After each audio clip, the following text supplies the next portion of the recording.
Bienvenidos a Bonita Radio. Esto no es un cuento, esta es la verdad. En breves segundos, la periodista Carmen Enita Acevedo estará con ustedes. Bonita Radio está disponible en Facebook, Instagram, Twitter, Spotify, Google Podcast, YouTube, iVoox y iTunes. Agradecemos a nuestros auspiciadores.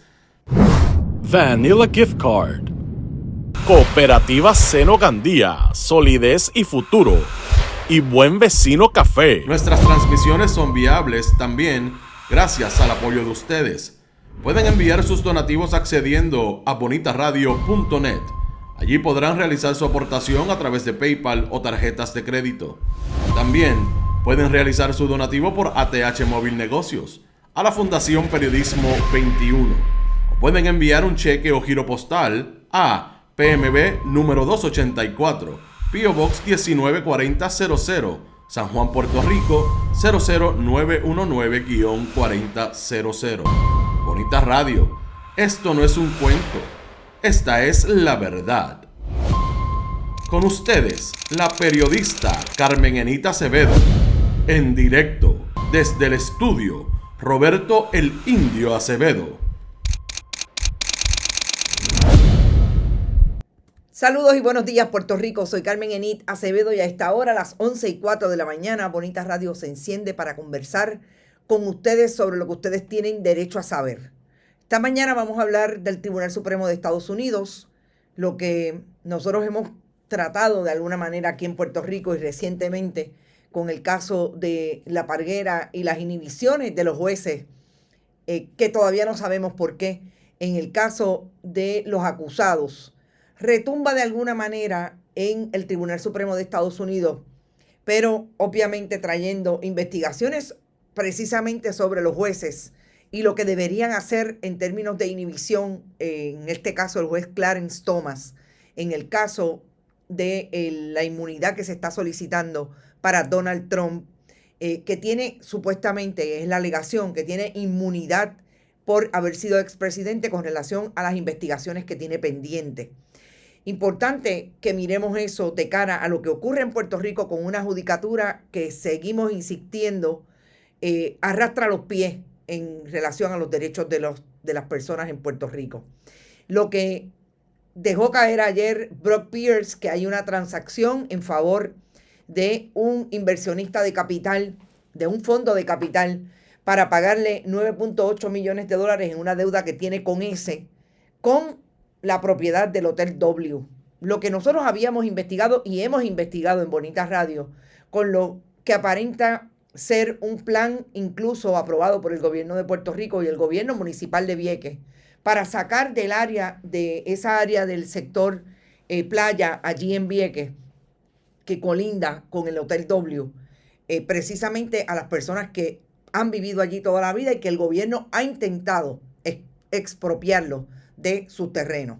Vamos a hablar también de lo que pasó en el juicio de María Milagros Charbonnier, con un asunto puntual importante que tiene que ver con lo que ya habíamos traído increíblemente un día después de que María Milagros Charbonnier fuera visitada por las autoridades federales en verano del 2020.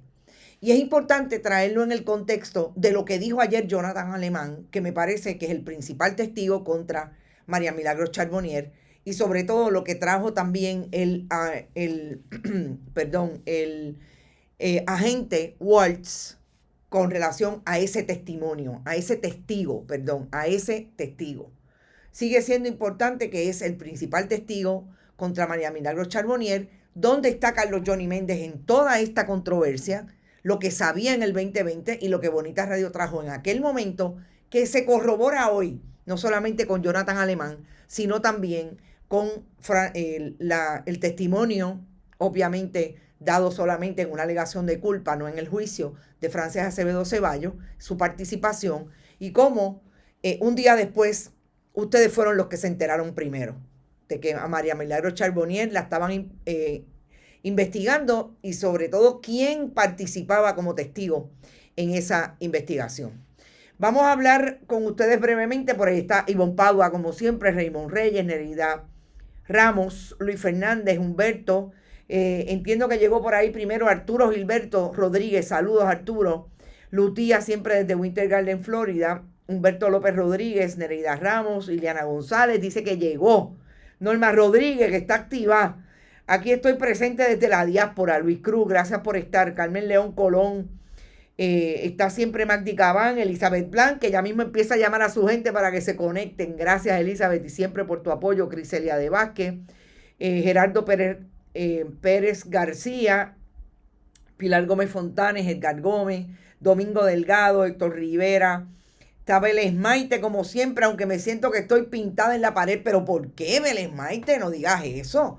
Yo siempre te busco. Acuérdate que los martes, la semana que viene voy a estar sola completa porque el señor director se va de vacaciones. Y es más lento cuando puedo buscar quiénes son los que están por ahí. Gracias por siempre estar, Vélez Maite. Y tus comentarios. Roberto de la Renta, Evelyn Torres, Joseph Villalobos, Ángel Torrens Bonano, Yani Moreno, La Peque, Pilar Gómez Fontanes, Francisco Dávila, Emanuel Serrano, Olga Inés. ¡A rayos! Está todo el mundo. La Navidad viene pronto. Llega pronto. Ya estamos en Navidad. La verdad que estas Navidades, yo no sé ustedes, pero yo las he sentido bastante flojas en términos de el ánimo navideño, pero ni modo. Wilma T. Fontán, Ed Méndez, Wilfredo Colón, Gladys Esther Cuevas, Luis Gabriel, Miguel Ángel Díaz Pagán, José Dil Torres, Samuel Delgado, Yulisa Neva, Elizabeth Sánchez, desde Lorain, Ohio. Saludos, Elizabeth. Julia Rodríguez Pombar, Ives Grajales, Heidi Ramírez, siempre desde Michigan. Qué buena conversación ayer, fue breve, entre Ivonne, Heidi y yo sobre por qué está aquí y cómo llegó. Gracias siempre por apoyar el proyecto, Heidi. Will Hijo, Malara, qué bueno que están por ahí, a rayo. Por ahí deben estar la gente que quieren escuchar qué es lo que tengo que decir de Carlos Johnny Méndez y cómo llegó a todo este asunto de María Milagros Charbonnier, sobre todo con Jonathan Alemán. Y hay una imagen que la voy a buscar inmediatamente porque no la puedo dejar fuera. Y es una imagen de Jonathan Alemán con el entonces presidente de la Cámara en el 2019, cuando eran mayoría, todo estaba bien. Jonathan Alemán tenía el favor de Carlos Johnny Méndez y de María Milagros Charbonnier. Y yo creo que vamos a poner definitivamente mucho en contexto de lo que está ocurriendo en el juicio de María Milagros Charbonnier. Judith Nash, Sandra García, Inés Mora. Me voy a detener un poquito más porque ustedes quieren que los mencione y me parece que son importantes. Rafael Torres, José Guzmán. Dice Ivette, endoso de Yashira en la guagua de Tata en el 2020. El tatazo pateará a Bayamón. Eso es importante porque Bayamón también está en la mira. Y es interesante que no sé si vieron que Rafael Hernández Montañez dijo que estaban investigando más PNP. Que tenga cuidado Rafael Hernández Montañez, que no se vayan también los populares, porque a mí me dicen que también hay investigaciones pendientes de funcionarios electos del Partido Popular. Paul Román, por ahí está Carlos Pérez, como siempre, todos somos uno, dice Yani. Miguel Medina, lo dijo Carlos. Lo lamento, levántate que te están llamando. Bueno, Ivette Campbell también está por ahí. Vamos a lo que quiero llamar la atención de este caso de que más demócratas le estén pidiendo al juez Clarence Thomas que se recuse de los casos y del caso que está pendiente contra Donald Trump. Tengo que decir que hay dos casos importantes, además de haber recurrido el expresidente Donald Trump del tutazo que le dio una juez de menor jerarquía en el planteamiento sobre su inmunidad. Ante eso, el juez, los abogados, el licenciado Smith, que va por Donald Trump en ese caso, recurre al Tribunal Supremo y es ahí donde está el asunto de solicitarle a el juez Clarence Thomas que se declare que se inhiba de esa posición de poder ver el caso contra Donald Trump. Esa alegación de inmunidad. ¿Por qué se le está solicitando? Porque yo no sé si ustedes recuerdan que aquí hubo una investigación precisamente del periodismo independiente de Estados Unidos, político, que trajo mucha información sobre la manera en que se ha financiado su vida desde el Tribunal Supremo, el juez Clarence Thomas. Y en ese contexto, además de todo el asunto de su financiación en términos de los regalos que recibe, con quién comparte, etc., hay también una alegación que su esposa, Ginny Thomas, fue una persona que mantuvo comunicación en el 2020 con funcionarios de la Casa Blanca, nada más y nada menos como Mark Meadows, para perseguir la anulación de la elección en las semanas posteriores a la votación. O sea, es una republicana, Ginny Thomas, de esas que se afianzó, obviamente, en el caso de ella, desde el poder que le confiere ser la esposa de uno de los jueces del Tribunal Supremo de Estados Unidos, republicano igualmente, que se abrazó a la teoría de que a Trump le habían robado las elecciones. Pero es que no necesariamente es abrazarse como cualquier otro republicano de a pie en Estados Unidos. Es que esta tuvo el poder de hablar incluso con la gente de la Casa Blanca sobre este asunto. Y todo también relacionado al el evento que hubo el 6 de enero allí en la Casa Blanca, que como todos sabemos mantiene a muchas personas convictas hoy, que ese es otro caso que está ante el Tribunal Supremo y que también se entendería que una persona que ha estado tan atada a la teoría de Donald Trump del que le robaron las elecciones, esté participando en la decisión que se va a tomar sobre un caso que podría suponer que se levanten muchas de esas acusaciones porque hay una argumentación y una alegación puntual sobre el delito que se le imputó, del cual Trump incluso también está imputado. Yo creo que esto es importante mirarlo desde el punto de vista de cómo se constituye la democracia en Estados Unidos y en Puerto Rico. Ayer yo hablaba con un abogado precisamente sobre lo que está pasando en Puerto Rico en la judicatura y lo que mantiene a las personas cuestionándose. Hasta dónde la judicatura es un sello de goma del Partido Nuevo Progresista, en este caso del legislativo y del ejecutivo, que obviamente es gobierno en este momento del Partido Nuevo Progresista, cuando Tomás Rivera Chats y su gente organizaron, sobre todo Tomás Rivera Chats, un mecanismo para llenar de personas allegadas al Partido Nuevo Progresista en la judicatura de Puerto Rico. Y cómo la judicatura podría estar hoy, incluso, además de lo como resuelven en favor de, con un Tribunal Supremo de mayoría del Partido Nuevo Progresista, lo que yo llamo el caucus del PNP en el Tribunal Supremo. Podría estar incluso no asumiendo y obedeciendo de qué manera la legislación se produce, precisamente porque la judicatura está manga por hombro.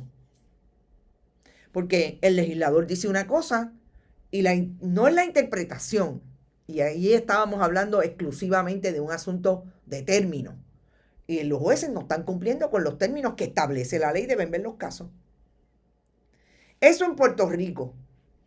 Nosotros no tenemos en Puerto Rico en este momento una investigación que nos diga cómo se ha mantenido esa pureza entre los miembros de la judicatura, como la hizo, por ejemplo, Político.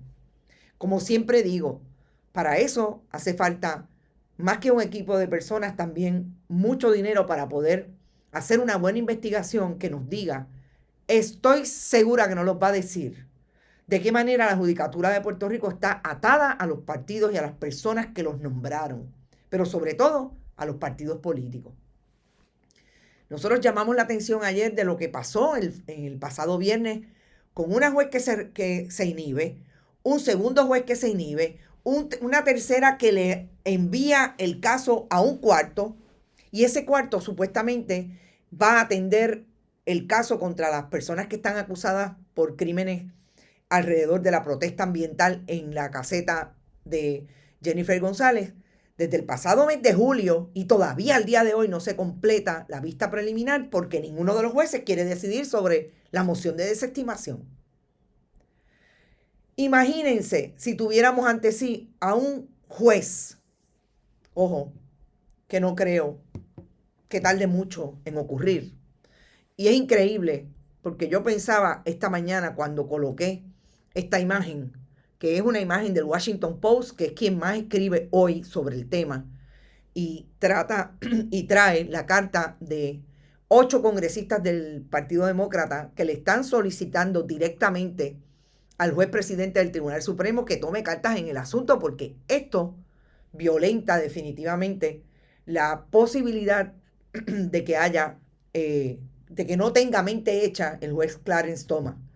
Y yo veía esta imagen, pero también la imagen de quién es el juez Clarence Thomas, y solamente pensaba en el juez del Tribunal Supremo de Puerto Rico, definitivamente, el juez Eric Kolthoff.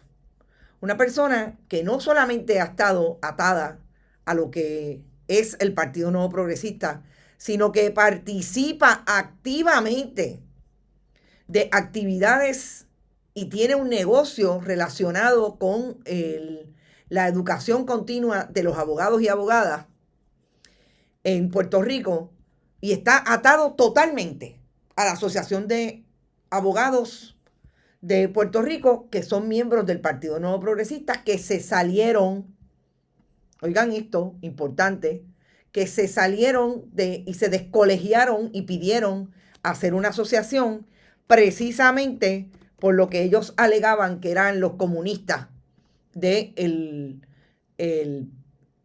el Colegio de Abogados y los independentistas que mantenían al Colegio de Abogados. ¿Y qué hizo? ¿Qué hicieron los abogados? Entre ellos el juez Eric Kolthoff. Pues participó precisamente de esa descolegiación, incluso tomando decisiones alrededor de eso en el Tribunal Supremo. Ese es el Tribunal Supremo de Estados Unidos hoy, que definitivamente tiene un choque con ese ejecutivo de la administración Joe Biden para ir a establecer lo que debería ser importantísimo, medular en la democracia, que es que los tribunales, que la judicatura tome decisiones más allá de las presiones político-partidistas y de lo que incluso sea su ideología. En el caso de este juez, totalmente apegada a los republicanos, al Partido Republicano y a lo que fue la figura de Donald Trump como presidente de Estados Unidos. Y regresamos a la patria, regresamos a Puerto Rico, y tenemos que definitivamente comentar lo que nos pareció increíble desde el punto de vista noticioso, de que Brock Pierce, ese buen allegado e inversionista de la ley 2022, porque llegó cuando esas dos leyes que estableció Luis Fortuño a Puerto Rico, ese amigo del Partido Nuevo Progresista, del gobernador de Puerto Rico, de Miguel Romero, que en el 2021 visitó la fortaleza precisamente, perdón, esto no es en la fortaleza, esto es el gobernador en su casa, cuando, y de hecho, debería, bueno, esto es en la fortaleza, perdonen, corrijo, esto es en la fortaleza en el 2021, cuando supuestamente el gobernador lo recibió en momentos en que él participaba de todo el proyecto de Miss Mundo. Pues ahora resulta que Brock Pierce fue el dueño, y les voy a decir exactamente por cuántos meses, de el esfuerzo del Hotel W, en una transacción que le costó 18.3 millones de dólares. Brock Pierce concretó esa compra en septiembre perdón, no fue en septiembre, fue en enero del 2022. En enero del 2022. Y un año más tarde, Brock Pierce estaba estableciendo supuestamente cuáles eran sus intereses para desarrollar el hotel en la Isla Nena, que ya tenía inversiones en la Hacienda Tamarindo. Recordemos que él compró también la Hacienda Tamarindo. Y estaba hace un año manejando, después de que lo compró, lo que iba a hacer supuestamente en este predio, que como sabemos lo destruyó el huracán María. Hay que decir algo bien importante de esta transacción igualmente. ¿A quién le compra Brock Pierce el Hotel W? Nada más y nada menos que también a un amigo del gobernador. Y cuando digo amigo del gobernador, estoy hablando de una persona que lo tuvo en su momento y que lo dejó después que el gobierno de Puerto Rico le dio un incentivo contributivo para desarrollar supuestamente el Hotel W después del huracán María. No pasó nada. ¿Qué hizo el comprador? Se lo vendió a Brock Pierce por 18.3 millones. Al gobierno de Puerto Rico le tocó cero. Después que esta persona, en efecto, que también tiene desarrollos en el área de Cabo Rojo y que es uno de los que ha sido mencionado recibiendo muchos incentivos contributivos, tampoco ha pasado nada. Y ahora nos enteramos que lo que ocurrió con esta transacción es que Brock Pierce se la cedió en un pago por una deuda a un inversionista, a un banco de inversiones. Cuando yo vi la nota de la colega Sharon Minelli, solamente pensé, y este fondo de inversión es BRRRF LLC, aceptó recibir la parcela de 29.45 cuerdas y la parcela 20 y la otra parcela de 20.12, es un poco más de 40 cuerdas, de casi 50 cuerdas, entre 7.9 millones y 1.8 millones ambas parcelas. Cuando yo vi esto, yo solamente recordé lo que yo investigué hace por lo menos 8 meses, más específico, hace 7 meses, que tenía que ver con el desarrollo de un área en Vieques aledaña al Hotel W. Y fue una historia que produjo incluso este video de un viequense que tiene un caso. Yo creo que es súper importante que atendamos al contexto de esta historia del Hotel W.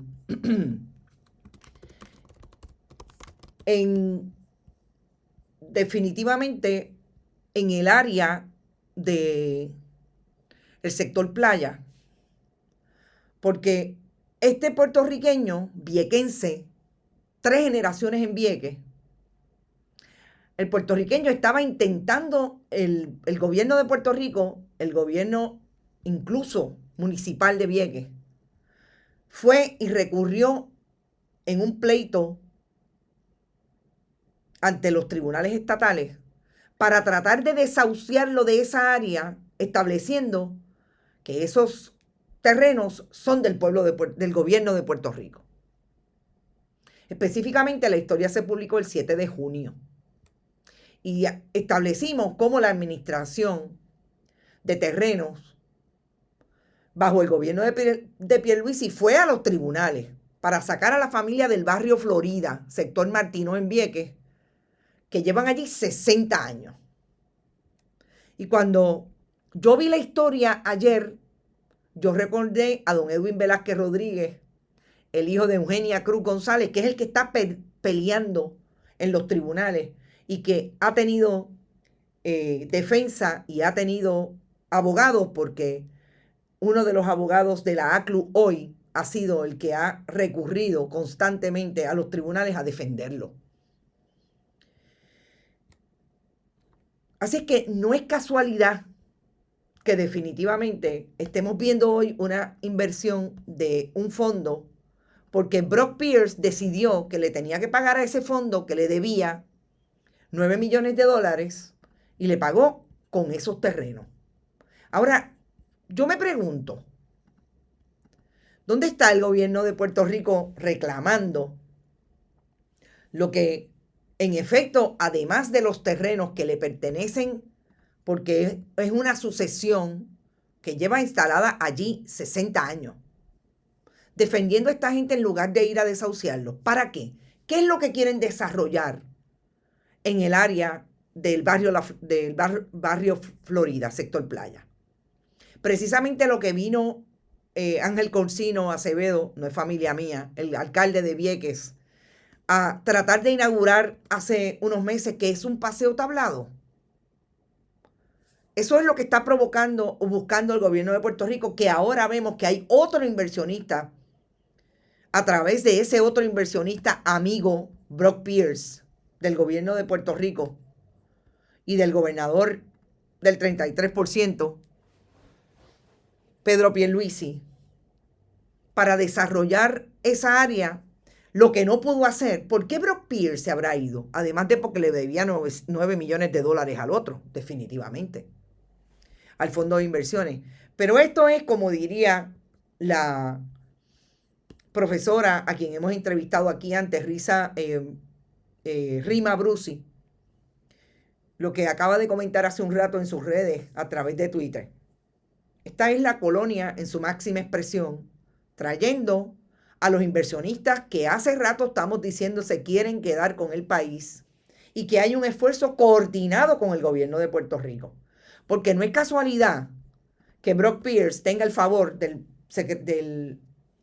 gobernador de Puerto Rico, de Caridad Pierluisi y del alcalde de San Juan, Miguel Romero. No es casualidad. ¿Dónde está el gobierno de Puerto Rico diciéndole a Puerto Rico, para esa área tenemos un desarrollo que tiene que ser cónsono con las comunidades? Allí hay gente viviendo. En Vieques vive gente como vive gente en Orocovis, como vive gente en Utuado. Puerto Rico es mucho más allá de San Juan, Carolina y Bayamón. Y yo creo que si alguien tiene que alzar la voz sobre lo que está ocurriendo en Vieques, además de los viequenses, que yo creo que han alzado la voz en muchas ocasiones, es definitivamente los que alegan quieren ser los próximos gobernantes del país, entre todos. ¿Dónde está Carlos Johnny Méndez? Además de estar calladito con relación a lo que está ocurriendo con el juicio de María Milagros Charbonnier. ¿No se supone que el Distrito 36, él es el representante? ¿Dónde están los representantes de esa área, del Partido Nuevo Progresista y del Partido Popular? Porque nosotros hemos visto, y cuando yo hablé con Fermín Arraiza sobre el caso que investigué de esta sucesión, nosotros hemos visto como los elementos de otros, de las minorías del Partido Nuevo Progresista, de Victoria Ciudadana, en la Cámara de Representantes han hablado sobre los asuntos de la ocupación de los bienes de dominio público. Pero ¿dónde están aquellos que supuestamente quieren defender al pueblo en el 2024? Y que tienen proyectos. Y que ellos saben, porque ellos llevan 71 años dirigiendo al país. Yo creo que es una buena pregunta. Esta mañana leí interesantemente una nota que dice que Rafael Hernández Montañez, que ese es otro, ¿verdad? Esa es una figura que se supone que esté ahí hablando de lo que está ocurriendo en Puerto Rico en materia del robo de los bienes de dominio público. Y leía una historia diciendo que supuestamente las autoridades federales estaban investigando a más miembros del Partido Nuevo Progresista. No entendí de dónde sale la información. Me parece que, no sé, no no estoy tan segura que tenga información, a menos que no sea que lo hayan ido a ver a él como presidente, las agencias del FBI, por ejemplo, y le hayan dicho que están investigando a alguien. Pensaría que no necesariamente es así. Me parece que los federales se cuidan un poco más, a menos que no sea también que le han pedido información de algunas investigaciones. Y lo voy a leer propiamente porque me pareció interesante lo que le dijo a la periodista Pamela Hernández Cavilla, o realmente no sé si fue a ella o fue que lo escuchó y está cubriendo lo que dicen en radio. Es algo así, y literalmente leo: sí, hay investigaciones en curso, se lo dijo a ella, perdón. Hay varias. Tan reciente como la semana pasada, hemos estado contestando requerimientos de información a nivel estatal y federal. Tenemos expedientes de todos los requerimientos. No entiendo la palabra consistente aquí. Expedientes de todos los requerimientos de información amplios al detalle, contratos, partidas, asignaciones de presupuesto a legisladores. Sigue diciendo: yo soy de los que creo que el deber ministerial de la administración es indelegable. Así que hay un mal manejo en un asunto tan puntual como financiero, es un red flag, una bandera roja, que tuvo que haberse levantado desde antes. Ahora, con la nueva innovación que tenemos y que hemos invertido, no solamente la administración podrá ver dónde estarán las irregularidades en los legisladores, yo no puedo creer esto, sino también en el pueblo. O sea, Rafael Hernández Montañez está contestando lo que nunca había dicho antes de ser presidente de la Cámara, y él siempre ha sido, por lo menos por los pasados 4 cuatrienios, miembro de la rama legislativa por el Partido Popular. Y ahora dice como presidente que él ha invertido como en tanto y que hay un nuevo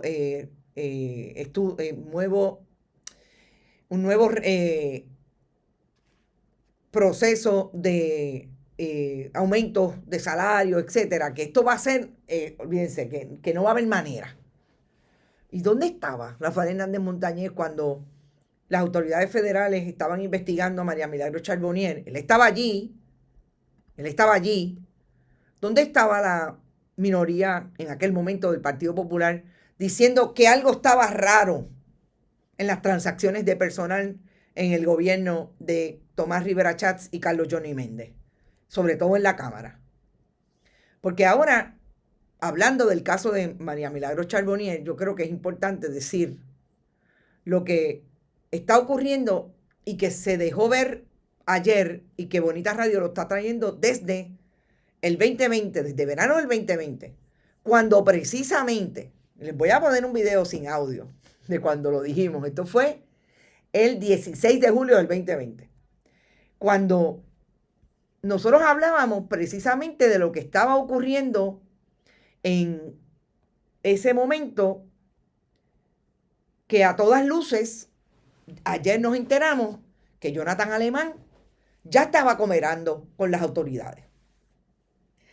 Yo quiero traerlo precisamente porque cuando yo escucho a Rafael Hernández Montañez hablar del asunto de las alegadas investigaciones que tienen las autoridades federales, después que hay cuestionamientos de lo que pasaba en la Cámara en aquel momento, y yo me cuestiono si esto era algo que, así como Jonathan Alemán le dijo a las autoridades federales, el Partido Popular y la minoría del Partido Popular sabía que había algo trunco en la legislatura de Puerto Rico, y nadie dice nada.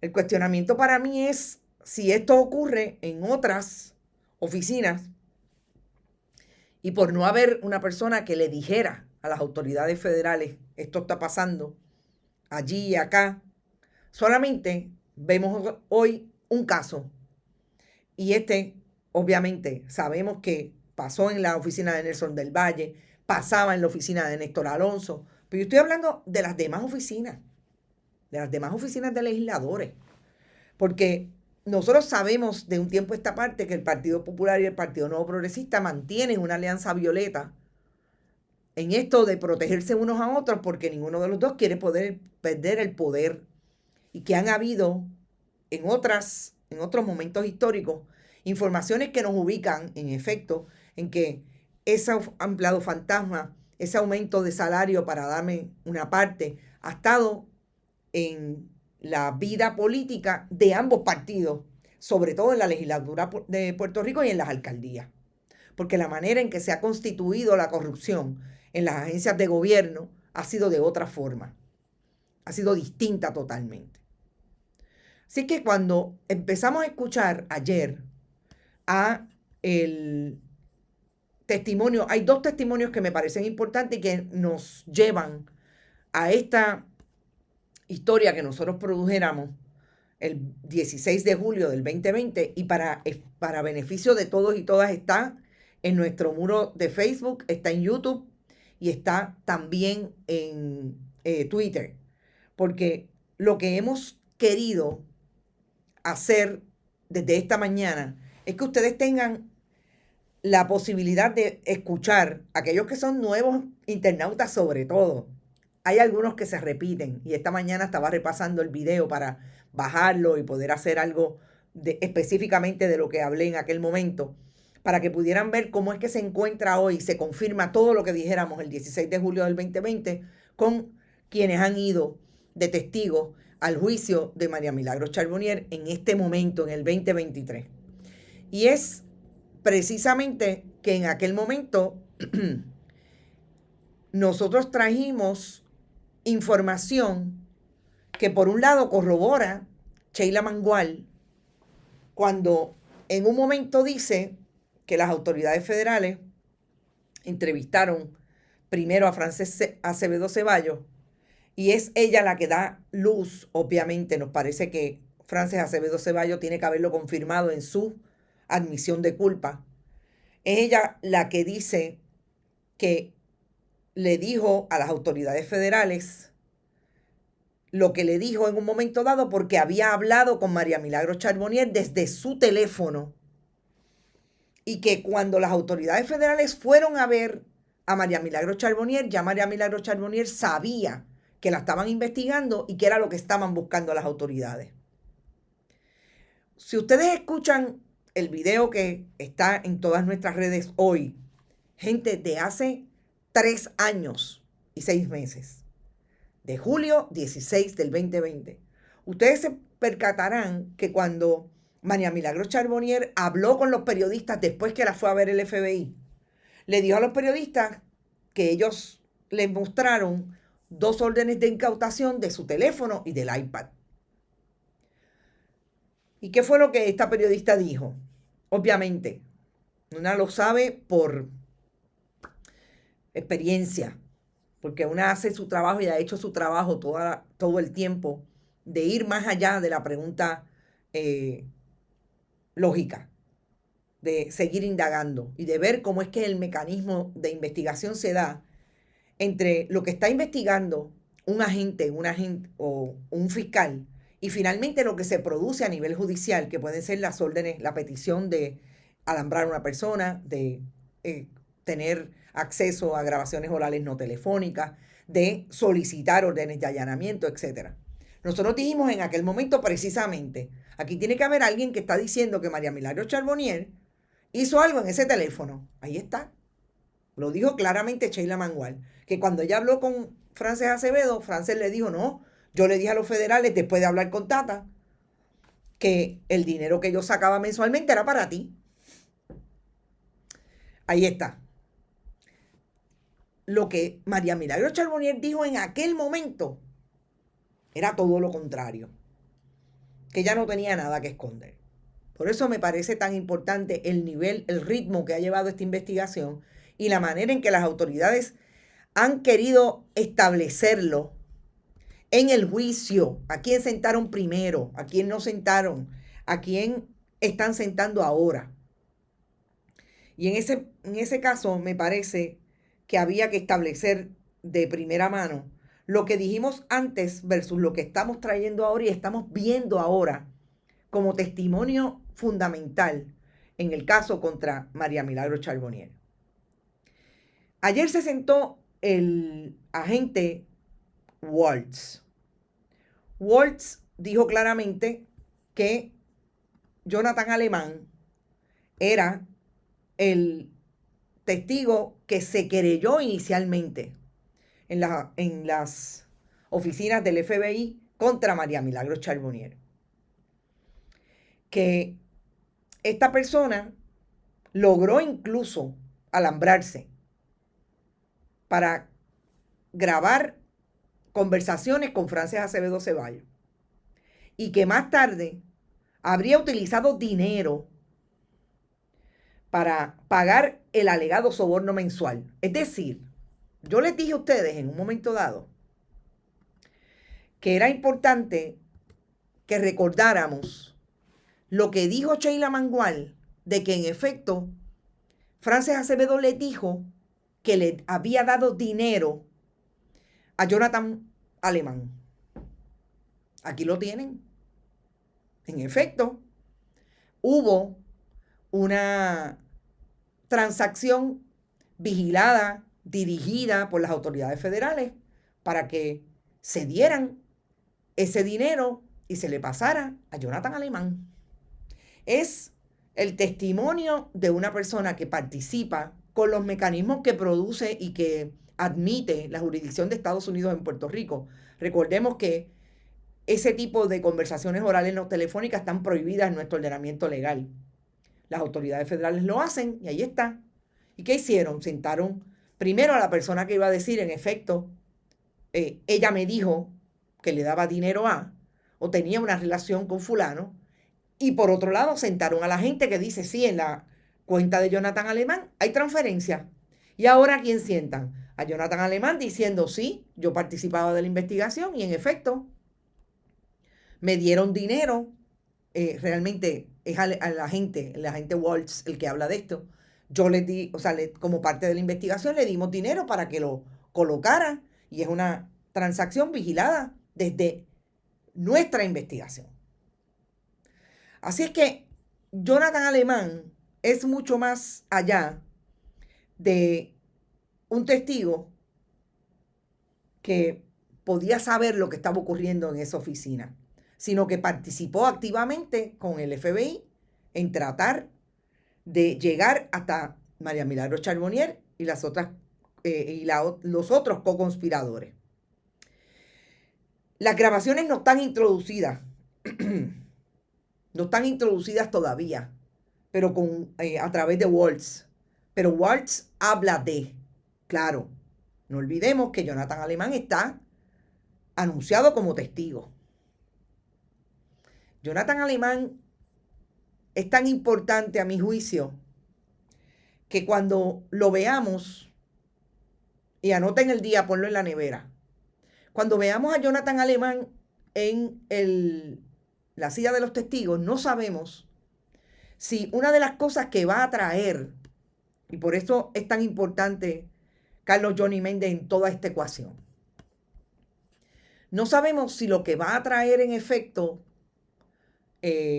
Jonathan Alemán como parte de su testimonio es que en el 2019 Carlos Johnny Méndez y María Milagros Charbonnier le firmaron un contrato a Jonathan Alemán nada más y nada menos que por $29,400 entre el 10 de julio y el 30 de junio del 2020 y otro de la misma fecha por $42,000. Esto es súper importante lo que voy a decir ahora y me permiten que voy a hacer una captura para que tengan una idea de lo que estoy hablando. Y es, ¿qué pasó con ese contrato? ¿Por qué es tan importante que yo les muestre esta captura de pantalla de la oficina del Contralor? Los contratos no solamente son públicos en la oficina del Contralor, nosotros los sacamos en esa información que remitimos a ustedes el 16 de julio del 2020, pero ahora nos percatamos que lo que pasó con esos contratos fue precisamente que en la oficina del Contralor, esos contratos están cancelados, importante, cancelados entre julio y agosto del 2019. Pregunta importantísima. ¿Por qué fueron cancelados esos contratos entre el 30 de julio y el 2 de agosto? ¿Qué sabe Johnny Méndez sobre esa cancelación? Porque aquí estaba su firma. Johnny Méndez no puede decir que no sabía de este contrato a Jonathan Alemán después de dejar de ser director ejecutivo de la oficina de María Milagros Charbonnier. Porque en ese momento, y lo van a ver totalmente en el video que tenemos reproducido en todas nuestras redes, en ese momento, Carlos Johnny Méndez no solamente sabía, sino que lo que estaba haciendo María Milagros Charbonnier en el 2019 era diciéndole realmente el 18 de mayo, y yo quiero que lo tengan como súper claro, el 18 de mayo le dijo a Jonathan Alemán a través de sus redes: gracias por el trabajo que hiciste conmigo, y le dio toda la posibilidad de que se vieran en otro momento, pero un mensaje el 18 de mayo del 2019, un mes antes de que le dieran el contrato, que después le cancelaron en agosto y en julio, estableciendo todo lo que supuestamente ella hizo por él en el proceso a ser un candidato a la presidencia del Comité Municipal de Loíza. Y cuando usted lee eso, yo me pregunto, ¿qué era lo que no quería María Milagros Charbonnier que dijera Jonathan Alemán? ¿Qué es lo que no quiere Carlos Johnny Méndez y María Milagros Charbonnier que se sepa cuando le cancelaron el contrato a este joven entre julio y agosto del 2019? ¿Por qué se lo cancelaron? Fíjense que no tarda menos de un año quizás Jonathan Alemán en ir a las autoridades federales. ¿Por qué le cancelaron el contrato? ¿Qué no quiso hacer Jonathan Alemán? ¿O qué quiso hacer o qué quiso pedir que no le dieron? Y como dije, el 16 de julio del 2020, en ese programa, basta a favor para ser caro. Y cuando ustedes examinan lo que dijo María Milagros Charbonnier cuando se despidió a Jonathan Alemán de la oficina legislativa el 18 de mayo del 2019 con un mensaje público, un mensaje en sus redes sociales que nosotros lo tenemos completo y está en ese video, yo me cuestiono hasta dónde le estaba enviando un mensaje María Milagros Charbonnier a Jonathan Alemán y le estaba diciendo precisamente: no te olvides de quién yo he sido en todo este proceso. Pero la pregunta es precisamente como yo le podría preguntar a Rafael Hernández Montañez: ¿dónde estaba el presidente de la Cámara? Si el presidente de la Cámara le firmó un contrato a quien hoy es el testigo principal contra María Milagros Charbonnier. ¿Dónde está Johnny Méndez que no se ve? ¿Dónde está Johnny Méndez que no dice nada con relación a lo que está ocurriendo? Con relación a las revelaciones que trae un caso en menos de un año, a menos de un año de las elecciones, en las que él pretende revalidar y ser, y todo el mundo me dice que lo que quiere ser es secretario de Estado de la administración de Jennifer González si gana Jennifer González. O sea que eso dejaría una vacante en la legislatura porque él va a correr nuevamente. Ay, Tata, se ve como si tuviera veto. No, no me hagas eso, Yolanda Baez. Luis López está por ahí. Saludos. Johnny tiene que salir salpicado, dice Luis Fernández. Bueno, y no olvidemos, en este video que colocamos en nuestras redes también lo van a escuchar, que en aquel momento, en el 2020, la Contralora de Puerto Rico, Yasmín Valdivieso, dijo claramente que ella tenía investigaciones y auditorías en la en la legislatura, Cámara y Senado. Y no eran Cámara y Senado necesariamente de Alejandro García Padilla, eran de las dos administraciones del PNP, sobre todo de la administración de Ricardo Rosselló Nevares, Tomás Rivera Chats y Carlos Johnny Méndez, presidentes de ambos cuerpos. Así que yo creo que, gente, el asunto de María Milagros Charbonnier, interesante, que no va a haber juicio porque la jueza está enferma, lo dijeron esta mañana. El juez Raúl Arias Marzuach dijo que se le había presentado un caso, un asunto de salud a la jueza y hasta nuevo aviso no iba a haber juicio, que no podían, le dio instrucciones a los jurados que no pueden discutir el caso, etc. Hay una teoría que trae el compañero Néstor Duprey que habla de un fajardazo. Me parece que es distinto lo que ocurrió con Víctor Fajardo a lo que puede ocurrir. Distinto por una razón puramente de los personajes y de cómo se dio, a lo que puede ocurrir en este caso. Lo que pasó en el caso de Víctor Fajardo, o por lo menos lo que ha ocurrido hasta el momento en este caso. Lo que pasó con Víctor Fajardo fue que el juez federal Héctor Laffitte, cuando escuchó lo que venía a decir Víctor Fajardo, dijo sencillamente: se acabó, este testigo se perjura, él va para adentro y todos los demás van inocentes. Bueno, no van inocentes, se les desestimó el caso. Así que fue un fajardazo, no, yo realmente difiero, fue un lafitazo lo que hubo en aquel caso. En este caso tenemos una juez que ha sido muy de control, muy de establecer el control del caso y el control de la sala, sobre todo con lo que se discute fuera. Ya sabemos las intervenciones que ha tenido puntuales con relación a comentarios que han hecho los abogados fuera de sala, etc.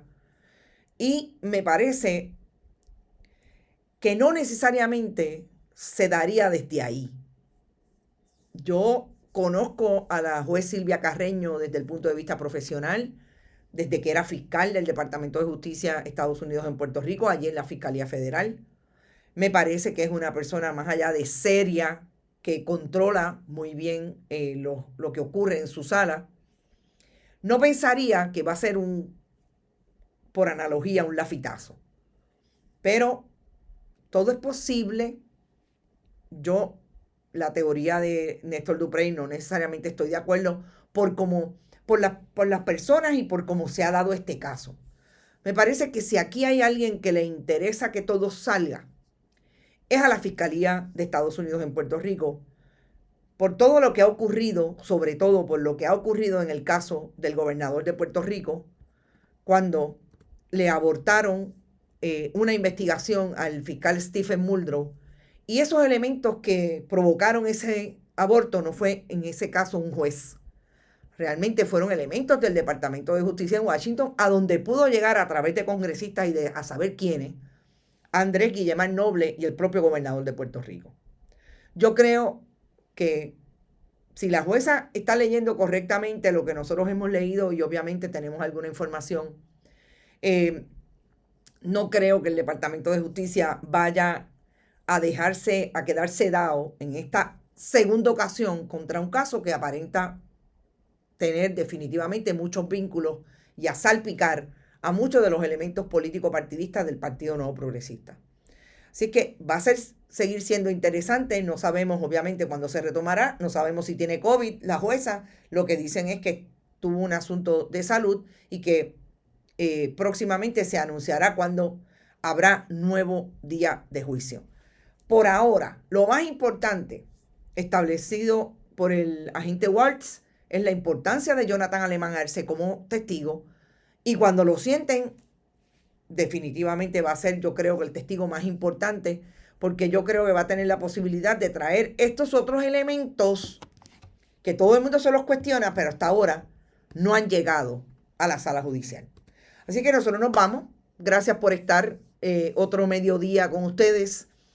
Vayan a bonitasradio.net, pueden donar a través de PayPal, tarjetas de crédito, también lo pueden hacer a través de Fundación Periodismo 21 en su página, fundacionperiodismo21.com, y ATH móvil de ambas, Fundación Periodismo 21 y Bonitas Radio.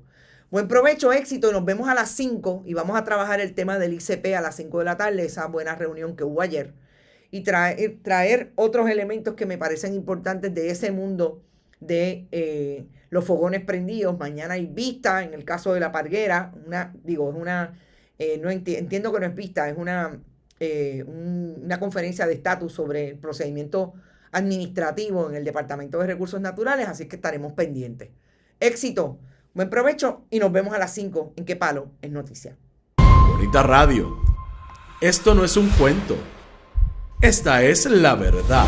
Este programa fue traído a ustedes por Vanilla Gift Card. Cooperativa Seno Gandía, solidez y futuro. Y Buen Vecino Café. Y no olvide que puedes realizar sus donaciones a través de ATH Móvil en la sección de negocios como Fundación Periodismo 21. O puede acceder a nuestra página de internet bonitasradio.net y donar a través de PayPal o tarjetas de crédito. También puede enviar cheques o giros postales a nombre de la Fundación Periodismo Siglo XXI, PMB 284, P.O. Box 194000, San Juan, Puerto Rico 00919-4000. Bonita Radio, esto no es un cuento, esta es la verdad.